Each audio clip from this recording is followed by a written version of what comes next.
This is the second year of the second generation Nissan Leaf, meaning you get the upgraded 40 kilowatt hour battery pack, the 147 horsepower front wheel drive motor, and an EPA estimated 150 miles of range.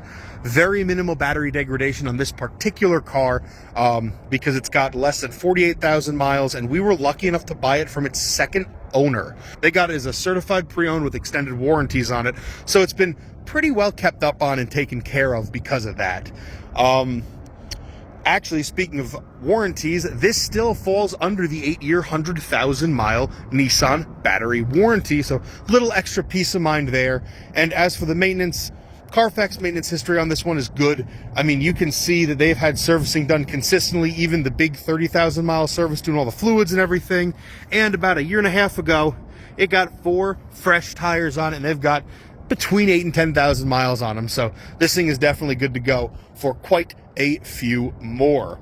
The other nice thing about this one is the SV trim, meaning you get the upgraded infotainment and everything inside, Apple CarPlay, Android Auto, wired, but hey, for 2018, they're actually there, which is pretty cool to see. It's got the better backup camera and just lots of nice little touches. Good for a comfy and competent commuter. Up here in the front, real quick, you've got your 2 chargers here in a weatherproofed case. Your standard J1772 for like at-home level 1 and level 2 charging. And this here is Nissan's Chad Emo DC fast charger. So you've got both of these, and you can still find quite a few of these like Electrify America stations and that kind of thing if you do need to fast charge it. Then here under the hood itself, not a lot to look at, but that's kind of the point of an EV. The only thing you really have to worry about as an operator of this vehicle, this is your coolant here. This reservoir is for the inverter and the drive unit, which is this big guy right here. Your brake fluid reservoir is there. Your 12-volt accessory battery is here. And this is a Nissan factory battery, which still has an 84-month warranty on it, which is nice. And right here is your windshield washer fluid reservoir. Simple, easy, not too much to worry about. You've got a big, deep cargo area here. It drops way down because it's an EV. There's no gas tank or muffler or anything taking up space back here. If you need to, these back seats do fold down. Pull those knobs. They both go right on down. There's still this drop here, but if you need to fit something big and forward, it makes a good deal of space in this thing with that higher roof. One other thing I love to see in these Leaves is this bag here, because this is the factory bag for your 110-volt portable charger. It has a clip up top and this clip on the bottom, so it always stays in place in this corner. If I unzip it, you'll see still the factory Nissan at-home charger. And this is just a standard 110. Plug it into any outlet in your house, then let it go. Not too many amenities, but a good amount of room and some squishy seats. You've got child seat anchors on the fronts and mounting brackets back behind for that top strap. And if I turn this around, I'm sitting behind my driver's seat.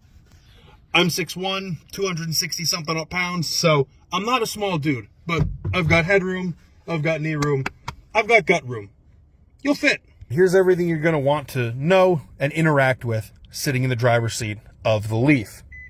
So if you've been in any modern Nissan, this is going to look super familiar. Right here on the wheel, you've got all of your radio and your main screen controls here. And here's your cruise control. And this one has adaptive cruise.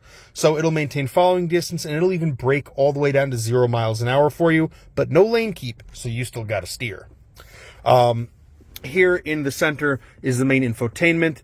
This one's got nav, Sirius, XM, AM, FM, Bluetooth, auxiliary, and Android Auto and Apple CarPlay. They're wired, but for 2018, it's pretty cool that they're there. So that you'd go smartphone connection, it prompts you, you plug in there, your phone is on the screen. For other audio stuff, you've got, boom, AM, FM, XM, USB, Bluetooth, and auxiliary. If you hit auxiliary, it'll run you down every single thing you can use for media on this. It does have nav, which is cool because that shows you not only your course and your directions, but it'll show you if you can make it to your destination with charge, and it shows charge stations along the route and predicted range that corrects itself in real time. You could update that with an SD card up here. Below it, climate controls. Honestly, it's an EV. Whack it into auto, plug in the temperature you want and just let it do its thing. It is so much more efficient to let it get to a temperature and maintain it on its own than trying to play with the settings and sapping even more power. Because the more power you use, the less range you have. Down below that, auxiliary in, USB line in, and you've got your cigarette lighter there, and a nice place to hide a phone to keep it out of the sun and keep it from overheating when you're running Apple CarPlay or Android Auto. Eco button here makes a decent difference in range. It kind of dulls the pedal feel and increases the rate of regenerative braking. So you can see Eco off versus Eco on. This here is your E pedal. That is a more aggressive, it's not a true full one pedal driving, but it's more aggressive regenerative braking. Again, all in the name of range. And then this is your gear shift here. The middle is park, push it over and back for drive. I personally like to go over and back a second time because that puts it in B, which again, even more regenerative braking, because the more energy you recapture as you slow down, the more range you have, and that's kind of the name of the game. Over and up puts you in reverse. Center puts you back in park. Got two cup holders here and a decently deep, if a little bit small, center console. Like, it can eat a whole hand. You can fit some good stuff in there. And then you've got your glove box with all the factory books and a fairly decent storage space even back behind that. So you can tuck a bunch of stuff out of sight and out of mind. The only other thing to point out is here on the main screen, you've got a couple of different menus showing your efficiency, charge times, battery temperature, battery capacity, and state of health, that's awesome because it shows no degradation, which you love to see, especially on these leaves. Media is there. It'll tie into your navigation and give you like a quick compass rose showing directions, and even it'll pull up some turn by turn. And if I was rolling, you may even see a map pop up there, which is super neat. 4 miles a kilowatt hour is the average, and that's over quite a few miles, over almost 1,000 miles. So this thing has been running really efficiently, again, if you were worried about range. So yeah, it maxed out the trip odometer at 4 nines, and it's still an average of 4 miles a kilowatt hour.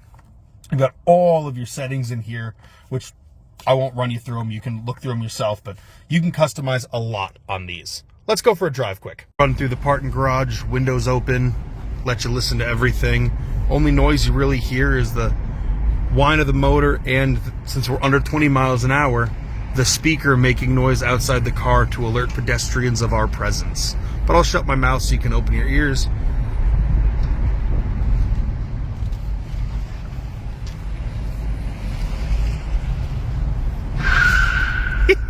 And yes, it will definitely spin the tires if you stab it.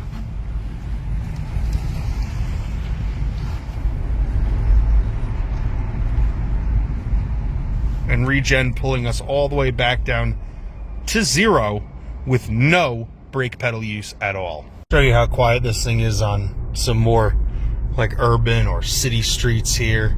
And got that adaptive cruise running. 40 is a set speed, but because the truck in front of us, it's maintaining a little under 30 and keeping our following distance from them. Like I said, no lane keep assist, but does a really good job. It'll even bring us down, if they were to stop, straight down to 0.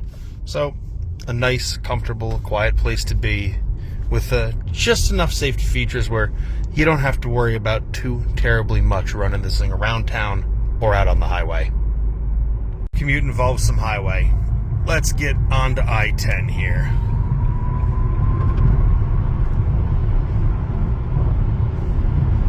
There we go. Let's say 70 is where we want to be as we merge into traffic.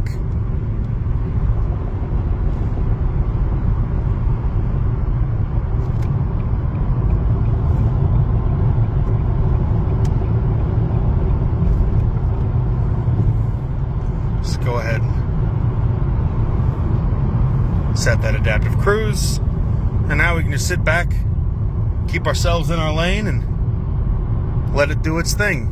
If you want to, you can also change the following distance that the adaptive cruise uses as well. Just whatever makes you comfy. But yeah, for an EV, not a lot of wind or road noise sitting here on the interstate. 0 to 40 to 0 to show you that nothing's going on in the braking and suspension system under full accelerative or decelerative load. Empty frontage road, ready, set, go. Here, traction control fighting. And there's full ABS. Hear it click, shutter, and bring itself right to a straight and true stop. And that wraps everything up on our 2018 Nissan Leaf SV. To make an appointment to come see this vehicle, all of our contact information is linked in the description below. And in just a second, our phone number will be on screen for easy calling or texting. I've been Dylan. Have a great day, and we'll see you soon.